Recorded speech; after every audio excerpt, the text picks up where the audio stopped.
ইফতার সামনে নিয়ে বসে আছেন, আমার আল্লাহ ডাক দিচ্ছে, ও ফেরেশতারা, তোর আমার বান্দা বানাইতে নিষেধ করছিলি, দেখ আমার বান্দার সামনে খাবার আছে, আমার বান্দার পেটে ক্ষুধা আছে, আমার বান্দার পিপাসা আছে, আমার বান্দার সামনে খাবার আছে, পানি আছে, শরবত আছে, কিন্তু বান্দা খায় না। আমি আল্লাহর ভয়ে তোরা আমারে বান্দা সৃষ্টি করতে নিষেধ করেছিলি, আজকে তোরা সাক্ষী থাক, আমি আল্লাহ আমার বান্দাদের জীবনের সব গুনাহগুলি আমি মালিক, আমি আল্লাহ মাফ করে দিলাম।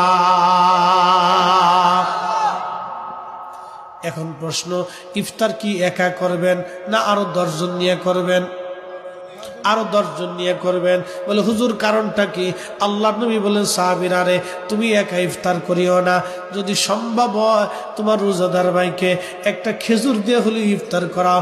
সাহাবী বললেন, ইয়া রাসূলুল্লাহ, খেজুর দেওয়ার মতো অর্থ আমাদের নাই। এমনও সাহাবী আছে যার কাছে কোনো খেজুর নাই দেওয়ার মতো। আল্লাহ নবী বলেন, যদি তা না পারো অন্তত 1 পেয়ালা দুধ দিয়ে হলেও তুমি ইফতার করাও। আল্লাহ নবী সাহাবী ডাক দিয়ে বলেন, ইয়া রাসূলুল্লাহ, ওই 1 পেয়ালা দুধ দেওয়ার মতো সামর্থ্য আমাদের নাই।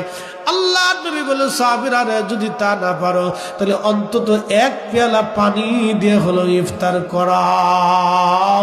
তারপরও তোমার ভাইয়ের রোজা হোক বা না হোক, তোমার আমল নামায় একটা কবুল রোজার সওয়াব আমার আল্লাহ লিখে দেবে।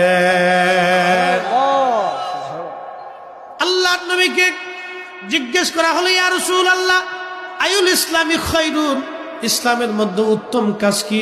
নবীজি বলেন, তুতঈমুত তাআম, মানুষকে খাদ্য খাওয়াও, মানুষকে খাওয়াও, এটা ইসলামের মধ্যে উত্তম একটা কাজ।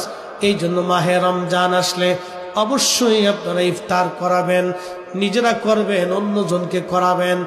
আর যদি যারা ধনী বা অর্থবিত্তের মালিক আছেন, আপনারা সারা এলাকা দিয়ে খুঁজবেন, দেখবেন হত দরিদ্র গরিব মিসকিন যারা আছে তাদের ঘরে ঘরে কিছু কিছু ইফতার আপনি পাঠাই দিয়ে আসবেন, কিছু খাবার টাবার কিনে দিয়ে আসবেন। আল্লাহর বান্দা রোজা রাখার পরে যখন ইফতার করবে,